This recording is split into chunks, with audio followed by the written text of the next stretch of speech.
একটা আপনারা দ্বন্দ্ব মারামারি কেন করবেন? আপনারা তো মানুষের সেবা করতে এসেছেন। তো মানুষের সেবা করতে এসে যদি আপনারা নিজেরা যদি গন্ডগোল করে থাকেন তাহলে কি মানুষের সেবা করবে? যে কয়েকদিন আগে দাদাগিরির মঞ্চে সেখানে কে এসেছিল? নওশাদ এসেছিল, দেব এসেছিল, সজল ঘোষ থেকে শুরু করে আপনার মদন মিত্র, তারপরে আপনার কুণাল ঘোষ। আপনারা একবার বলুন, আমি যে কটা নাম করলাম এরা কোন কোন দল করে? বিজেপি আছে, টিএমসি আছে, আইএসএফ আছে, আরও একজন ছিল মোস্তাফিজুর রহমান, সিপিএম। তাহলে এরা যদি সেই দাদাগিরির মঞ্চে আসতে পারে, সবাই একসাথে সম্মিলিত হতে পারে, ওরা ওই জায়গা থেকে মানুষের মধ্যে এটাই মেসেজ দিতে চাইছে যে আমরা রাজনীতি করতে পারি, কিন্তু আমরা একে অপরের বন্ধু। রাজনীতিটা কেন করব? রাজনীতি করব আমরা মানুষের স্বার্থে, জনগণের স্বার্থে। আমরা দেখছি গ্রামাঞ্চলে কিছু আঞ্চলিক নেতা অর্থাৎ একে অপরের ব্যক্তিগত ক্ষোভ, সেই সকল ব্যক্তিবর্গরা একে অপরের ক্ষোভ সৃষ্টি করে এলাকা চাঞ্চল্যকর সৃষ্টি। কিন্তু আমরা লক্ষ্য করছি ওপর মহলের যে সমস্ত নেতা মন্ত্রীরা তারা এক টেবিলে বসে চা খাওয়া খেতে শুরু করে একে অপরের ভ্রাতৃত্ব বজায়। কীভাবে দেখছেন বিষয়টি? দেখুন, আপনার প্রশ্নটা খুবই ভালো লেগেছে। বিশেষ করে এই সময় দাঁড়িয়ে এই প্রশ্নের জবাব দেওয়ার মতো লোক কিন্তু খুবই কম।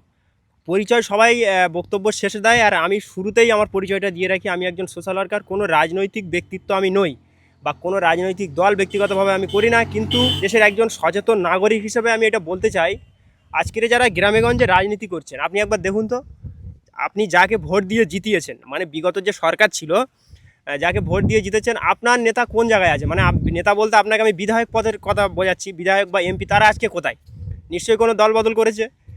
তাছাড়াও আপনারা যে গ্রামের মধ্যে যে রাজনীতি করছেন, কেউ সিপিএম, আইএসএফ, বিজেপি, টিএমসি, যা যা ভালো লাগে রাজনীতির দল করুন, কোনো অসুবিধা নেই। কিন্তু রাজনীতিকে কেন্দ্র করে এই প্রতিবেশীর সাথে একে অপরের সাথে মারামারি করা, ও বিজেপি করে আমি আইএসএফ করি, বা আমি টিএমসি বলে ওর সঙ্গে আমি চলবো না, বা ওর সাথে আমি বসবো না, এই ধরনের নীতি কিন্তু ছাড়তে হবে। আপনারা যাকে ভোট দিয়ে জেতাচ্ছেন, আপনারা তাদের দিকে একবার খেয়াল করুন। রিসেন্টলি আপনারা হয়তো একটা ঘটনা দেখেছেন, আমি আশা করছি আপনারা হয়তো নিশ্চয়ই ভিডিওটা দেখেছেন, বা যদি নাও দেখে থাকেন, যখন পাবলিশ হবে আপনারা দেখবেন যে কয়েকদিন আগে দাদাগিরির মঞ্চে সেখানে কে এসেছিল? নওশাদ এসেছিল, দেব এসেছিল, সজল ঘোষ থেকে শুরু করে আপনার মদন মিত্র, তারপরে আপনার কুণাল ঘোষ। আপনারা একবার বলুন, আমি যে কটা নাম করলাম এরা কোন কোন দল করে? বিজেপি আছে, টিএমসি আছে, আইএসএফ আছে, আরও একজন ছিল মোস্তাফিজুর রহমান, সিপিএম। তাহলে এরা যদি সেই দাদাগিরির মঞ্চে আসতে পারে, সবাই একসাথে সম্মিলিত হতে পারে, ওরা ওই জায়গা থেকে মানুষের মধ্যে এটাই মেসেজ দিতে চাইছে যে আমরা রাজনীতি করতে পারি, কিন্তু আমরা একে অপরের বন্ধু। রাজনীতিটা কেন করব? রাজনীতি করব আমরা মানুষের স্বার্থে, জনগণের স্বার্থে। দেশ যেদিকে ভালোর দিকে যাবে, এলাকার উন্নয়ন হবে, সেই জন্যে তারা রাজনীতিটা করে। নেতারা যারা বড় বড় তাবড় তাবড় নেতাদের নাম বললাম, আর আজকে আপনি এই গ্রামগঞ্জে ঘুরে দেখুন। বিশেষ করে আমি ক্যানিং পূর্বের কথা বলবো, যেহেতু আমি ক্যানিং পূর্বের একজন বাসিন্দা, যেহেতু আমি কোনো রাজনৈতিক ব্যক্তিত্ব নয়, কিন্তু বলতে আমার কোনো দ্বিধাবোধ নেই। আপনি এই ক্যানিং পূর্বেতে দেখুন তো, যারা বিজেপি করতো, প্রকৃত যারা বিজেপি করতো, তারা আজকে কোথায়? আর যারা 4 তারিখের পরে যারা বিজেপি হয়েছে, তারা আজকে কোথায়? আজকের প্রায় জায়গাতে দেখতে পাচ্ছি যে এখানে ওখানে কোথায় সিপিএমের সাথে, কোথায় তৃণমূল মানে দুটো তৃণমূল হচ্ছে, কোথায় আবার ডবল বিজেপি হচ্ছে, কোথায় আবার আইএসএফ, সিপিএম, মানে একটা খিচুড়ির মতো পাকিয়ে দিয়ে ফেলেছে। ঠিক আছে, এরা করে একে অপরের সাথে দ্বন্দ্ব মারামারি করছে। আমি বলছি, আপনারা দ্বন্দ্ব মারামারি কেন করবেন? আপনারা তো মানুষের সেবা করতে এসেছেন। তো মানুষের সেবা করতে এসে যদি আপনারা নিজেরা যদি গন্ডগোল করে থাকেন, তাহলে কি মানুষের সেবা করবেন? আপনি যদি বিজেপি নেতা হয়ে থাকবেন, আপনি যদি তৃণমূল নেতা হয়ে থাকেন, করুন। আইএসএফ নেতা হয়ে থাকলে আপনি করুন। যে 3টে দলের কথা আমি বলছি, তৃণমূল, আইএসএফ, আর ধরুন আপনার বিজেপি, 3টে দল আপনারা 3জনা করছেন। এই যে তিনটে জিনিস এখানে দেওয়া আছে, আমি 3টে দিয়ে বোঝাচ্ছি।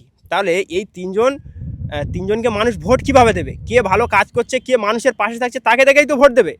আমি ফালতু ভোটের আগে ভাষণবাজি করে কোনো আমার লাভ হবে কি? কোনো লাভ হবে না।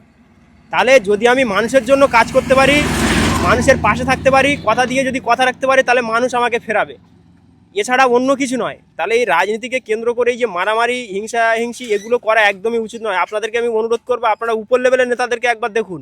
আজকে যারা যে সমস্ত এমপিগুলো ছিল, সেই এমপিদের দিকে দেখুন, তারা আজকে দল বদল করেছে সময় বুঝে। ঠিক আছে, এমএলএগুলোর দেখুন, 80টা পেয়েছে, 80টা হাল হয়ে গেছে, এদিকে ওদিক চলে গেছে, কেউ নকল তৃণমূল, কেউ আসল তৃণমূল, যে যার মতো ভাগ হয়ে গেছে। তাহলে তারা যদি, তাদেরকে আপনারা ভোট দিয়ে জিতিয়েছেন, তারা যদি আজকে দল বদল করতে পারে, মানে সময়ের সাথে সাথে তারা যদি আপডেট হতে পারে, পরিবর্তন হতে পারে, তাহলে আপনারা কেন পারবেন না? আপনারা কেন গ্রামগঞ্জের রাজনীতিকে কেন্দ্র করে কেন মারামারি করছেন?